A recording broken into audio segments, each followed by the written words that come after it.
Yesterday I had the honor to visit a very nice museum. I think you all know it.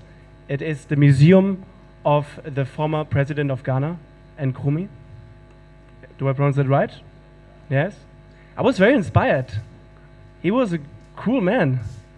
He was not even reuniting Ghana and freed them from colonialism. He also did a lot, like all the infrastructure, the harbors, the airports, the roads. That was insane. And this thought led me to another one. They're not only leaders on the governmental basis. There's also a leader of each of us here in this room. We all can be leaders. I mean, I look in the eyes of entrepreneurs and brave entrepreneurs that are willing to become a leader in their region, country, or even in the world. What does it mean to be a leader? A leader is somebody that has the willingness to risk something. And this leads me to my first very important sentence.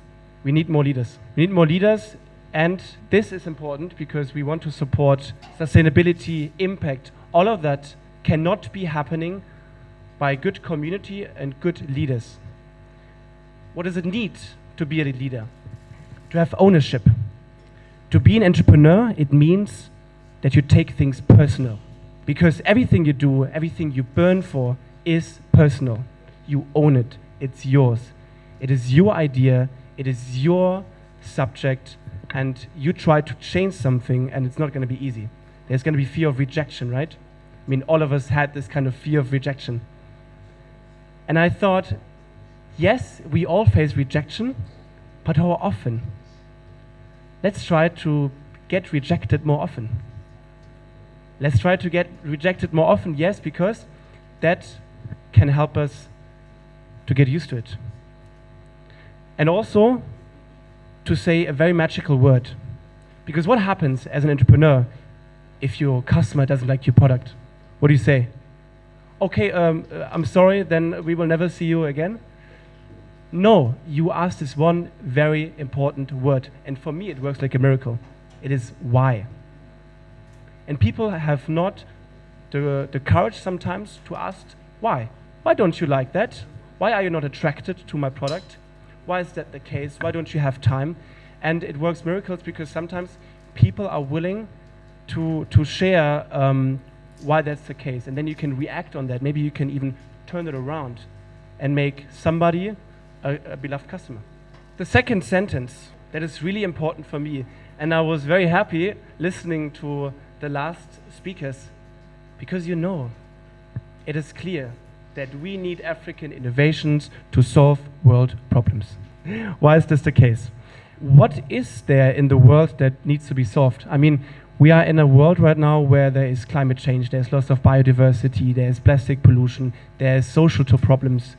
All of those things are happening right now, and even though we have leaders that maybe deny that or make it more difficult, that's why we have to stand as a community and trust our leaders to bring African innovation forward.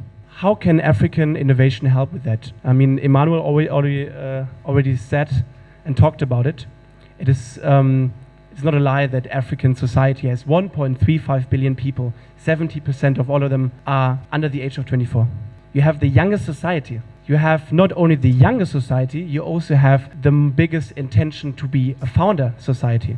The number in South Africa is over 85% of all those people I was talking about have the intention to be an entrepreneur. And when I was traveling around Africa, I was a lot in Rwanda and Tanzania. I met many African startups that did something different. I don't know, maybe you can help me with that, what it is exactly, but I call it the entrepreneurship gene. Maybe that's a hypothesis, obviously, but maybe because in the equatorial line, the most tremendous outcome of climate change is happening. So the hypothesis is the ones that have the greatest problems have the best solutions. And I think this willingness to turn it around and to make African innovation to solve worldwide problems is something that I confronted a lot in Africa. Above that, you all know leapfrogging. Like you skip innovations, right? You skip paradigms, and that's really cool. Like I grew up with 1G, 2G, 3G, 4G, 5G, and it was always a mess to delete the innovation beforehand and then start a new one, right? You have to change the infrastructure to get to the next innovation. And one of the biggest opportunities when I talk to investors in Africa is that you have really the chance to implement infrastructures on a very innovative level. When I was in Rwanda, 4G internet everywhere. In Germany, in the train, you don't have it at all. Like, you have big problems still, because it's still transforming. And there's a misconception about Africa has innovation. When I talk to investors and they say, what do you mean they do AI? Of course, we have a lot of innovative startups here around, and people don't see that. So the very smart question would be, how can you invest in something that you don't know? So there needs to be someone who builds bridges, right? We have to connect, we have to matchmake. Because if we don't matchmake, people don't know about it. And that's something that I learned throughout my journey. I think it's a very powerful sentence if you think about it, that we have more similarities than we actually think we have. What does it mean? If we want to work together as a global society, not only concentrate on the region or the country, rather be worldwide or at least Pan-African, it is important to come together as people and not as necessarily regions. So let's try to find similarities rather than differences. And I think that's something important, at least from my point of view, that if you find that we have the same value, we have the same vision, we have the same expectations, we have the same way of doing business, maybe we are both Muslims and we understand that there's a different way of doing investment. If we find those similarities, it is a foundation to make business together. And that's something that we believe in Earthmates very much, that you have to find similarities and then to have then a very good business opportunities. Why is it important to support impact startups or like sustainable startups? We talked about the worldwide problems, right? But there's one theory that I would like to share with you. It's the one about the Stockholm Resilience Center has the SDGs. There are 17 goals that the UN declared once upon a time, 2015, I think. And those SDGs are, in a nutshell, the biosphere, so ecology, there's a society, and then there's the economy. But if you think about it, those are circles. So you basically have the biosphere as the world, which in the society lives in, which in the business lives in. So the business cannot exist without a society, and the society cannot exist without the ecology. That's why it's important that the business entrepreneurs get to impact entrepreneurs, because they are smart and conscious about their surroundings, and they're smart and conscious about that if this world falls apart by climate change, for instance, there's no society or no business that we can do. Yes, and what else do we have in common? It's a dream of a better tomorrow. Maybe that's something I would say in a nutshell, right? I mean, if I meet people from different countries, from different regions, we express our dreams differently. But in the end, if you put it like to a very, like oil, you know, like you press it and then there's like one important drop, it's always the dream of creating a better tomorrow for the family, for yourself, for the surroundings. It doesn't matter. In the end, it's impact entrepreneurship that really does something about it. So my next statement is, we should all become Earthmates. Earthmates means becoming a friend of the earth. Because we are Earthmates. This is something we have in common. So Earthmates is a startup of ours. I was lucky enough to implement the idea only 1 year ago, so it's very fresh, actually. I was lucky enough to meet Jacopo, one of my CTOs, and he's from Italy, and he does an amazing job with Felipe and Francesco from Brazil and Italy too. I have the luck to know Mohammed Karsan, who comes from Tanzania, who's my co-founder, who lives in Rwanda, in Kigali, and he does an amazing job leading the startups from Africa, and he's the one that really is matching with me on a greater basis, because I'm responsible for the investors, he is responsible for the startups. And then we have Daniel, who's from Nigeria, who is our community manager. We have Ali Dikba from Nigeria as well, who's our designer. And we have a nice team that is the match itself, because it's important, at least from my side again, to become international companies. To think about what if I come together with somebody that maybe is not from my culture, but because of diversity, we have the chance to build something greater than just alone. So you're very welcome to scan the code. This is our website. This is actually our launch. We want to have great experiences. And we already have also a Ghanaian German investor that is very important for us as an advisor as well. And what is something that I should explain maybe a little bit more is Earthmates is a matching between global investors on the one hand and impact startups from Africa on the other hand. But not only on the basis of like funding criteria. Of course, money is important, but it's not everything. And that's connected to what I said before, and we have more similarities than we think we have. That's why the algorithm works on the basis of soft criteria. It's important to have shared values, shared expectations, shared visions. And this is something that we do on Earthmates. We match those stakeholders.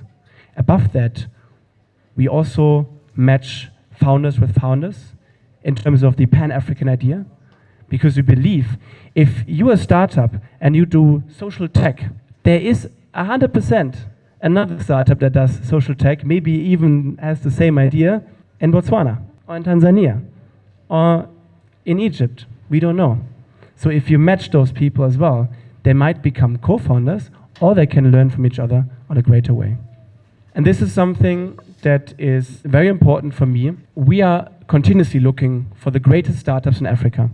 The greatest impact startups that really dedicate their work to become a leader and to show similarities. And those startups have the opportunity here to scan the code. It's a call for application also for the investors that are watching right now. We are trying to get the best startups from Africa to then match them with you investors. We already have multiple hundreds of investors in our pipeline. We have more than 3,000 startups already in our pipeline from all across Africa. And we are building a community of African founders that are willing to share knowledge. Because you can only get knowledge when you share it. You can only know if you clear up the unknown. So let's try to clear that up. People have the feeling, especially in the Western world, Africa investment is risky and dangerous, but only because they don't know. So let us make them know. Applaud with me and make some noise, because if we work as a community, we will be heard. My name is Joseph Oredu. I'm in the startup ecosystem. And I wanted to know if you usually organize any regular events, webinars, is it in-person, virtuals? How does that look like? You basically ask if there are other events and if I'm doing this more often, like what we do today. Yes and no. This is my first time doing a keynote in an African country, so I'm very pleased to be here today. But, and that's something I actually want to say later on, but if you are a startup and you want to apply, there's something going on in the end of this year. Because, of course, we have to make good experiences, right? That's everything that is in between is creating good experiences. So there are events needed. We need events in order to make good experiences. And there is an event in Berlin on the 7th of November, and startups that are on the highest rank of the call of application will be invited and fully financed to come to Berlin and to showcase their innovation, because I think it's super important that we show the Western world, especially in Germany, what is African innovation, how does it look like, make it tangible, and create good experiences. But of course, we also have live events on LinkedIn. Thank you. My name is Victor Tete. I work with Challenges Ghana. Wonderful initiative that you have here. But in terms of the startups that you are looking at, are you sector agnostic, or you have certain sectors that you want these startups from? That's a very nice question, though. I mean, I was talking just about impact startups, but of course there's so many sectors, there's so many different issues and problems to, you know, to fight against. And our focus is impact. If you look at the statistics, 90% of all African startups are tech startups. So we're really much looking also, especially into tech startups, because it's more easy to invest in tech startups than in other kind of startups. What we realized, the greatest startups that we have are agri-tech startups. The second one that we have is fintech, especially from Nigeria, as we all know. The third one that we have is also health tech, very important. But there's also match tech, which most people don't come up with. And there's a lot of plastic startups as well, like clean tech startups are really important because you can do a lot by recycling and by tracking. Did I answer your question? Yeah, my name is Owusu from ATRN. But I want to know, how do one start with you? What is the process that one has to go through if one is a startup and wants to connect with you and all that? What is the process? So what is the process if somebody wants to connect with me, right? I got it wrong? All right. Depends which kind of stakeholder you are. If you're a startup, the easiest way is to do the application. This is my LinkedIn QR code. I'm very much reachable on LinkedIn. I do everything on LinkedIn. I share postings about capital efficiency, investment, about interviews with startups that I have, approaches, how we can bring people together. And this is kind of my dream page. Hope you're going to follow me on that. And I'm always available if you text me. I think that's the easiest way. Above that, everybody who wants to have like a longer chat, we can even explore that after the event, I would say.